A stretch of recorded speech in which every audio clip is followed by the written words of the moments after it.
Bismillahirrahmanirrahim. Assalamu alaikum everyone. Hope you are all fine. तो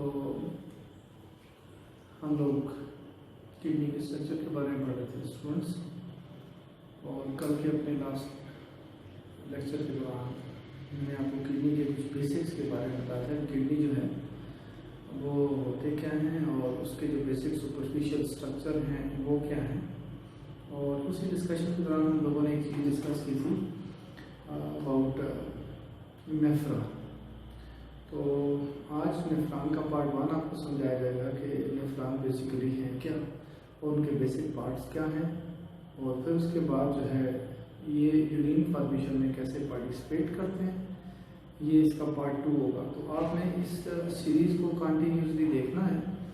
videos की series जो है इसमें एक क्लिप बाय क्लिप करके आपको ये समझाया जा रहा है। और जैसे किडनी का एक बेसिक स्ट्रक्चर है, और इसमें मैंने कल भी आपको बताया कि इसमें 10th के बच्चों को भी फ़ायदा है और इसमें सेकेंडरी वाले बच्चे जो हैं उनका भी फ़ायदा है, इसलिए कि दोनों भी बेसिस के अंदर ये है कि किडनी का टॉपिक है। तो चलते हैं, बात करते हैं नेफ्रॉन के स्ट्रक्चर के बारे में। तो जैसे कल हमने स्कीमेटिक फ्लो के अंदर देखा था कि नेफ्रॉन जो होता है उसके बेसिकली 2 बड़े पार्ट होते हैं। एक रीनल कार्पसल होता है यानी रीनल कैप्सूल, जिसके अंदर ग्लोमेरुलस होता है और कप लाइक बाउमेन कैप्सूल आ जाता है। फिर उसके बाद रीनल टिब्यूल आती हैं, PCT, TCT and then loop of Henle and common collecting duct. तो वो जरा हम इमेज के ऊपर जाते हैं, उसको वहाँ पे एक्सप्लेन करते हैं कि असल में क्या स्टोरी है और इनके बेसिक कॉन्सेप्ट्स क्या हैं। हम लोगों ने एक और चीज़ को भी नोट, आपने इस चीज़ का वेट करना है कि आपकी जो नेक्स्ट लेक्चर होगा उसमें हम लोग दोबारा इसी चीज़ को डिटेल के साथ डिस्कस करेंगे। तो हम इस चीज़ को मतलब ये है कि इसके पार्ट्स को कि असल में कौन से फिनोमेना इन्वॉल्व होते हैं इसके पीछे और क्या चीज़ें हैं जो कि इसको ऑपरेट कर रहे होते हैं। तो एक बेसिक सा कॉन्सेप्ट आपको इस इमेज में आपको मैं समझाता हूँ। तो स्टूडेंट्स, ये है आपके सामने नेफ्रॉन का स्ट्रक्चर। अभी हम इसको डिस्कस करेंगे, लेकिन एक चीज़ आप अपने जहन में रखनी है, नेक्स्ट वीडियो के लिए आपने वेट करना है। अभी हम लोगों ने इसका एक सुपरफिशियल ओवरव्यू लेना है कि कुछ इवेंट्स हो क्यों रहे हैं, मतलब कहाँ पे कौन सा इवेंट हो रहा है, और कुछ बेसिक टर्म जो है उनके बारे में हम थोड़ी सी अवेयरनेस जानेंगे कि भाई ये टर्मिनोलॉजीज क्या है। और उसके बाद नेक्स्ट लेवल के ऊपर हम लोगों ने स्टेजेस को डिस्कस करना है कि किस स्टेज के ऊपर कोई इवेंट हो रहा है तो क्यों हो रहा है और टाइप्स क्या हैं इसकी। तो 2 चीज़ें जो हैं वो कौन सी हैं, एक आपको पता होना चाहिए रीअब्जॉर्प्शन का, एक फिल्ट्रेशन का, और एक आपको पता होना चाहिए ट्यूबुलर सिक्रीशन का। तो वो आपके सामने बल्कि मेंशन भी किया हुआ, ये बिल्कुल टॉप के ऊपर फिल्ट्रेशन ये होता है कि जब आपके ब्लड के अंदर से कोई चीज़ जो है वो नेफ्रॉन के अंदर जाए तो उसको हम फिल्ट्रेशन कहते हैं। रीअब्जॉर्प्शन फिल्ट्रेशन से वापस अगर आती है इंटरस्टिशियम के अंदर या आपके ब्लड के अंदर या बॉडी की तरफ वापस आती है, उसको हम रीअब्जॉर्प्शन कहते हैं। और tubular secretion for example glomerulus level के ऊपर अगर कोई चीज़ फिल्टर आउट नहीं हो रही है तो ब्लड के अंदर से डायरेक्ट अगर फिल्ट्रेट में कोई चीज़ जा रही है तो उसको हम ट्यूबुलर सिक्रीशन कहते हैं। तो आए जी देखते हैं इस चीज़ को। आप देखें, लास्ट से मैं आपको ये बात बताई गई थी कि भाई ये जो किडनी है उसका जो ब्लड फ्लो होता है यानी कि सर्कुलेशन जो है उसमें कुछ आर्टरीज होती हैं, जैसे रीनल आर्टरी मेजर आर्टरी है जो कि सप्लाई कर रही होती है ब्लड किसको, किडनीज को।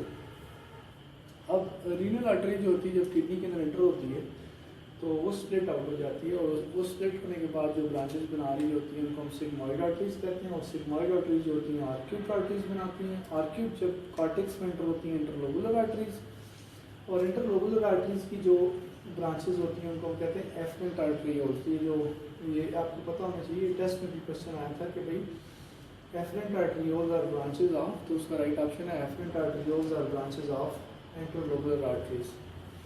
अब ये जो एफरेंट आर्टरियोल है यानी कि those are bringing the blood toward the nephron, A for apple, जो ला रही हैं, तो इनका डायमीटर ज़्यादा होता है यानी कि दे हैव ब्रॉड ल्यूमेन।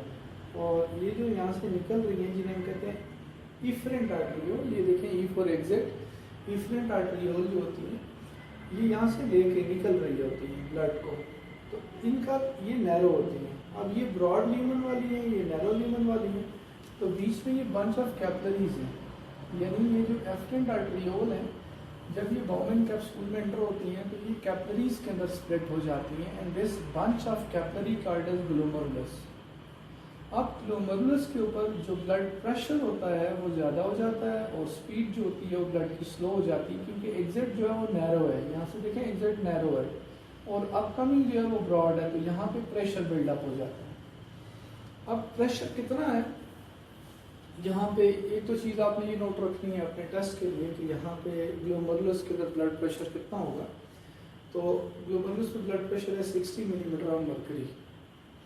अब कल के लेक्चर में आपको ये बात बताई जाएगी कि भाई ये जो average pressure 60 millimetre of mercury है, तो इसमें से नेट प्रेशर कितना है, यानी कि वो 10 मिलीमीटर ऑफ मर्करी का असल में क्या स्टोरी है कि भाई वो नेट प्रेशर जो होता है, जो कि बकाया प्रेशर को माइनस करने के बाद फिल्ट्रेशन के लिए रिस्पॉन्सिबल होता है, वो 10 मिलीमीटर ऑफ मर्करी होता है। वो आपको नेक्स्ट लेक्चर में बताया जाएगा, लेकिन अभी आपको जो FSC लेवल की बात है या आपके नीडस लेवल की बात है, आपको ये पता होना चाहिए कि 60 मिलीमीटर ऑफ मर्करी।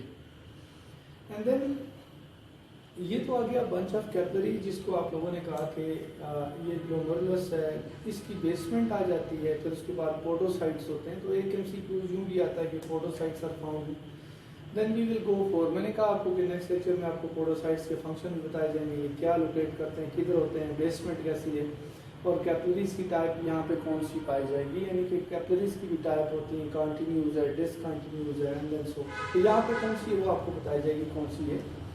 तो जब इधर प्रेशर बिल्टअप होता है तो इस प्रेशर के अंदर हमारे पास क्या होता है कि ब्लड के अंदर से कंटेंट्स जो होते हैं वो मूव करते हैं। ब्लड आपको पता है ये कनेक्टिव टिश्यू की टाइप आ जाती है, special type of connective tissue, जो कि यहाँ पे फिल्ट्रेशन के लिए ब्लड को ला रही होती है। तो जब ब्लड यहाँ पे पहुँचता है तो प्रेशर के अंदर ये होता है कि ब्लड के अंदर से वो मटेरियल जो इन पोर से निकल सकता है, पोर्स के बारे में भी आपको नेक्स्ट लेक्चर में बताया जाएगा, जो निकल सकता है वो यहाँ पे इकट्ठा होना शुरू हो जाता है, दिस कप लाइक स्ट्रक्चर, और इसे हम कहते हैं बाउमेन कैप्सूल। और ये याद रखना आप लोगों ने, जो मटेरियल इधर इकट्ठा हो रहा है उसको हम फिल्ट्रेट कहते हैं। जो मटेरियल ब्लड में से निकल के यहाँ पे इकट्ठा हो रहा है किधर, बाउमेन कैप्सूल की वॉल्स के अंदर, उसको हम फिल्ट्रेट कहते हैं।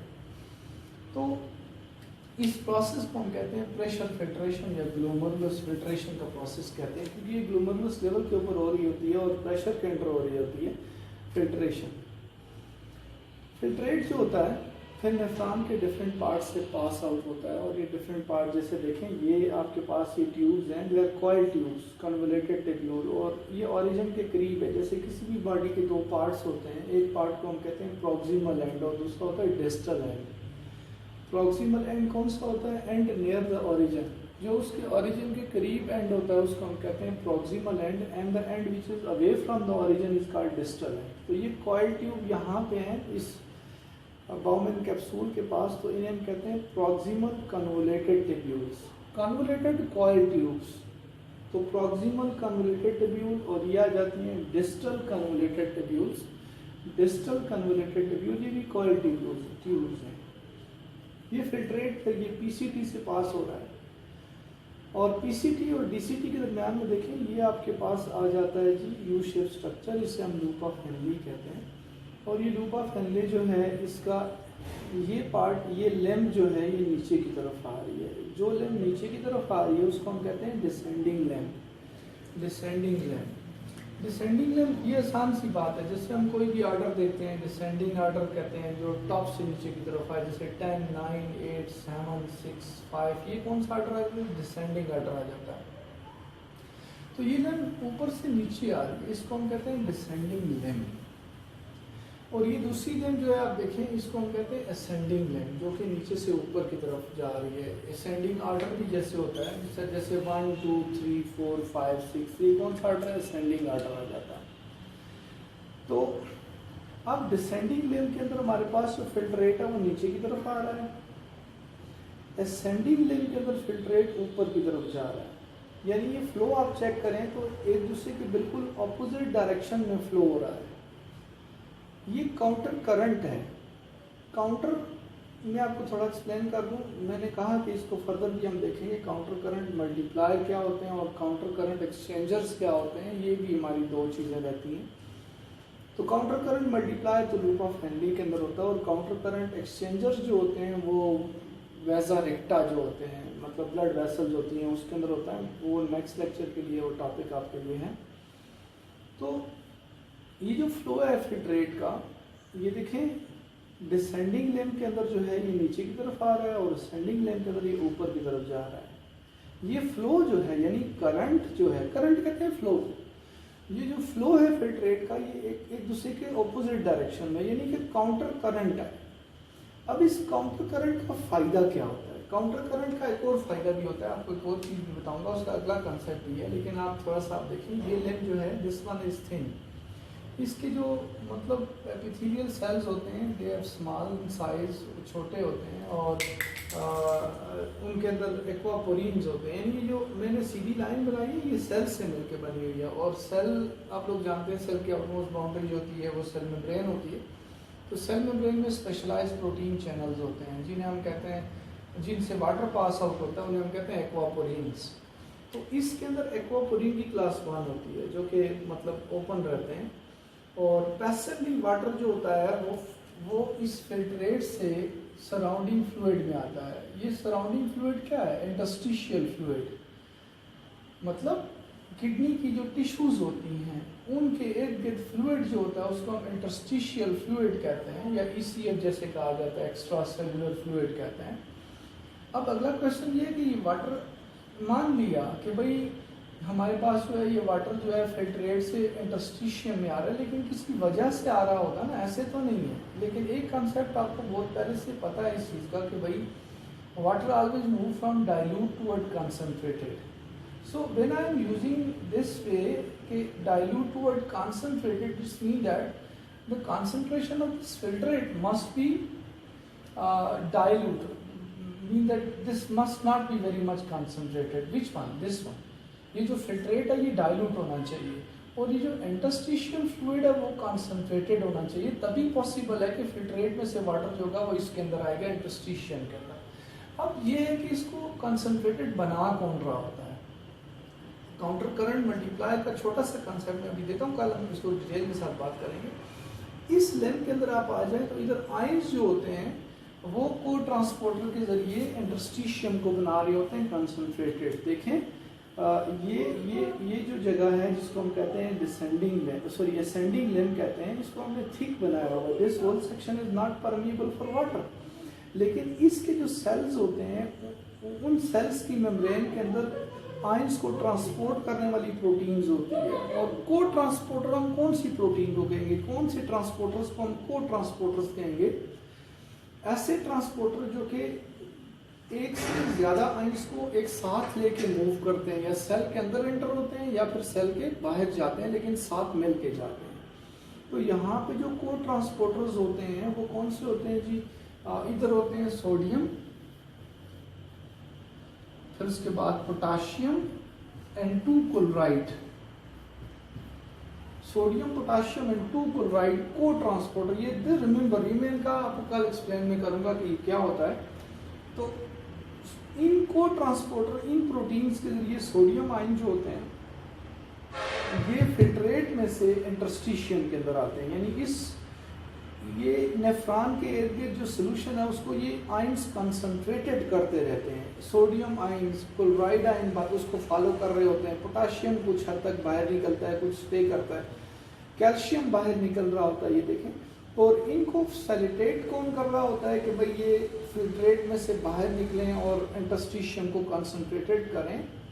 तो उसके लिए कुछ हार्मोन्स की एक्टिविटी इन्वॉल्व होती है, जैसे पैराथायराइड हार्मोन जो होता है it is responsible for reabsorption of calcium, aldosterone जो किडनी से रिलीज होता है, किडनी के एड्रिनल कॉर्टेक्स से जो ऊपर सुप्रा ग्लैंड है उससे, तो वो सोडियम की रीअब्जॉर्प्शन करवाता है, यहाँ से ग्लूकोज रीअब्जॉर्ब होता है इंसुलिन के अंदर। तो वो ओवरऑल ये जो चीज़ें हैं जैसे ग्लूकोज है, सोडियम आयन है, क्लोराइड आयंस है, ये सारे आयंस जो होते हैं ये इंटरस्टिशियल फ्लूइड को यहाँ पे कंसंट्रेटेड कर रहे होते हैं as compare to filtrate.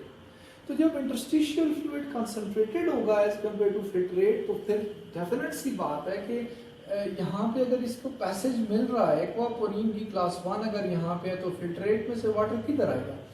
Filtrate में से वाटर जो होगा वो इधर आएगा यहाँ पे इंटरस्टिशियल के अंदर, यानी कि वाटर पैसिवली रीअब्सॉर्ब होगा।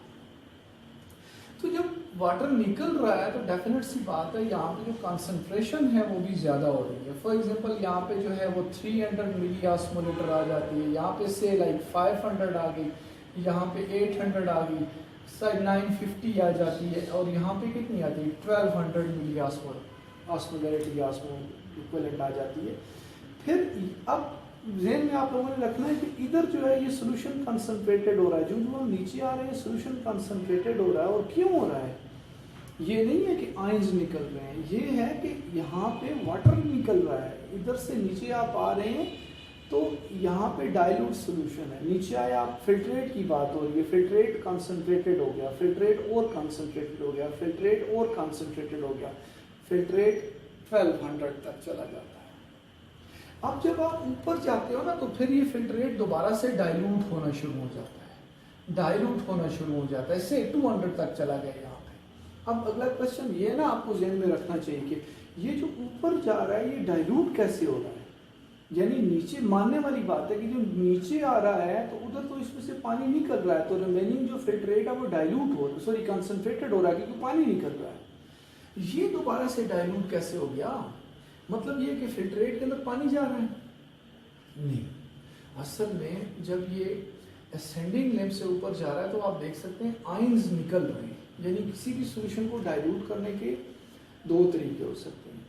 एक तरीका ये हो सकता है कि भाई उसमें आप पानी डाल दें, और फिर उसके बाद अगर दूसरा तरीका डाइल्यूट करने के लिए कि पानी अगर आप वाटर उसमें ऐड नहीं कर रहे हैं तो आप उसके अंदर से जो सल्यूट है वो रिमूव कर दें। तो यहाँ पे दूसरा तरीका हो रहा है, देखें फिल्ट्रेट के अंदर से सल्यूट रिमूव हो रहे हैं, सल्यूट रिमूव हो रहे हैं। जब सल्यूट रिमूव हो रहे हैं तो सोल्यूशन क्या हो रहा है? दोबारा से डाइल्यूट हो रहा है, डाइल्यूट हो रहा है। और फिर ये सोल्यूशन जो है यानी रीअब्जॉर्प्शन हो रही है यहाँ पे। और क्यों ये किसकी रीअब्जॉर्प्शन हो रही है? आयन रीअब्जॉर्ब हो रहे हैं और सोल्यूशन डाइल्यूट हो रहा है। फिर ये यहाँ पे पहुँचता है जिसे हम कहते हैं डीसीटी। तो डीसीटी में मतलब ये प्रोसेस पूरे नेफ्रॉन की लेंथ में चल रहा होता है, पीसीटी से डीसीटी का और कॉमन कलेक्टिंग डक्ट तक चल रहा होता है। क्या चीज़ चल रहा होता है कि ब्लड के अंदर से जो आयन फिल्टर नहीं हो पाते हैं वो डायरेक्ट किधर आ रहे होते हैं? फिल्ट्रेट के अंदर, फिल्ट्रेट के अंदर। इस प्रोसेस को हम कहते हैं ट्यूबुलर सिक्रीशन। तो ज़्यादातर ये प्रोसेस पूरे मैंने आपकी बुक में मेंशन है, अदरवाइज ये पूरी लेंथ में हो रहा होता है कि डीसीटी के अंदर जो ट्यूबुलर सिक्रीशन का प्रोसेस हो रहा होता है। यानी कि पहली बात तो ये कि ट्यूबुलर सिक्रीशन है क्या? ब्लड के अंदर से आयंस यहाँ पे सपोज करें ये हाइड्रोजन आयंस हैं, यहाँ पे आ रहे हैं किसके अंदर? फिल्ट्रेट के अंदर। इस प्रोसेस को हम ट्यूबुलर सिक्रीशन कहते हैं। तो ट्यूबुलर सिक्रीशन का जो प्रोसेस होता है ये प्रोसेस मेंटेन करता है किस चीज़ को? ब्लड की पीएच को, यानी कि हाइड्रोजन आयन की कंसंट्रेशन ब्लड में ज़्यादा नहीं होती है बिकॉज ऑफ दिस प्रोसेस। तो एक एंट्री टेस्ट का क्वेश्चन ये पूछता है कि भाई which process maintain the pH of blood और ट्यूबुलर सिक्रीशन का? PH of blood 7.4। और कौन सा पार्ट है जो मेजर कंट्रीब्यूटर होता है ब्लड की पीएच को मेंटेन करने में नेफ्रॉन का? तो हम कहेंगे DCT as per our book.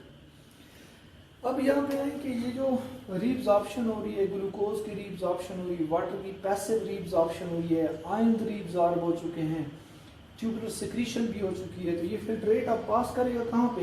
ये कॉमन कलेक्टिंग डक्ट से, और वहाँ पे वाटर भी रीअब्जॉर्ब होगा। लेकिन यहाँ पे एक्वापोरिन्स को ओपन करने के लिए आपके पिट्यूटरी ग्लैंड से एक हार्मोन रिलीज होता है, इसे हम कहते हैं एडीएच, एंटी डायूरेटिक हार्मोन।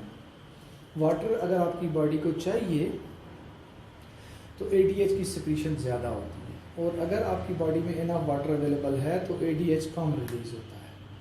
लेकिन अगर एडीएच की डेफिशिएंसी हो जाती है तो उसकी वजह से आपको एक डिजीज़ डायबिटीज़ इंसिपिडस हो जाती है। एनीहाउ, तो अब ये फिल्ट्रेट जो होता है यहाँ से पास आउट करता हुआ, वो आपको बताया गया था पायरामिड्स के अंदर, और फिर उसके बाद minor calyces, major calyces, and then pelvis and ureter, और ब्लेडर के अंदर होता है, और फिर ब्लेडर से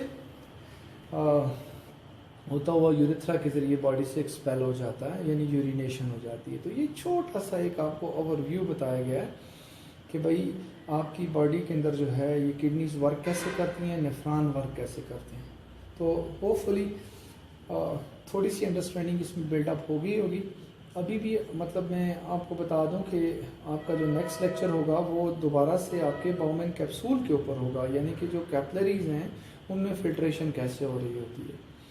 ये सिर्फ ओवरव्यू था आपको कि टॉपिक आपको थोड़ा सा समझ में आ जाए। तो फिर देखते हैं, अगर आपको कोई इशू हुआ तो आपने कमेंट्स करने हैं, और फिर उसके बाद में इसके अंदर से, यानी कि ये जो टॉपिक अभी मैंने पढ़ाया है इसके अंदर से अगर आपको कोई इशू हुआ इस लेवल पे आपको कोई इशू हुआ तो आपने मुझे बताना है।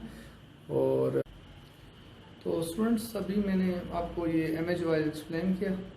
अभी इस एक्सप्लेनेशन में आपको मैं क्लियर कर दूं कि ये एक बेसिक डिस्कशन थी और कल का लेक्चर आपने मिस नहीं करना है, मतलब नेक्स्ट लेक्चर आपने मिस नहीं करना है। उसमें हम लोगों ने जो है इसको बाउमैन कैप्सूल को दोबारा से डिस्कस करना है और जो पोडोसाइट्स का फंक्शन है या कैपिलरीज के अंदर जो है वो चैनल्स हैं, वो जो आपके जहन के अंदर उठने वाले क्वेश्चन हैं कि जैसे ग्लोमरुलस के अंदर से अगर प्रेशर की वजह से जो है वो चीज़ें बाउमैन कैप्सूल की वाल में ट्रांसफ़र हो रही हैं, तो फिर ब्लड सेल्स क्यों नहीं ट्रांसफ़र हो रहे हैं, फिर उसके बाद प्लेटलेट्स ट्रांसफ़र क्यों नहीं हो रही हैं, तो कितना साइज़ होगा किसी भी मटेरियल का अगर वो पास कर सकता है। तो कैपिलरी की टाइप के बारे में बात करेंगे, पोडोसाइट्स के फंक्शंस के बारे में, और आपका जो क्वेश्चन होगा उसको हम एड्रेस करेंगे। मैं अपनी पूरी कोशिश करूँगा कि आपको सेटिस्फाई कर सकूँ और जो भी आपको प्रॉब्लम है उसको हम दूर करें। See you. Wish you all the best. See you tomorrow.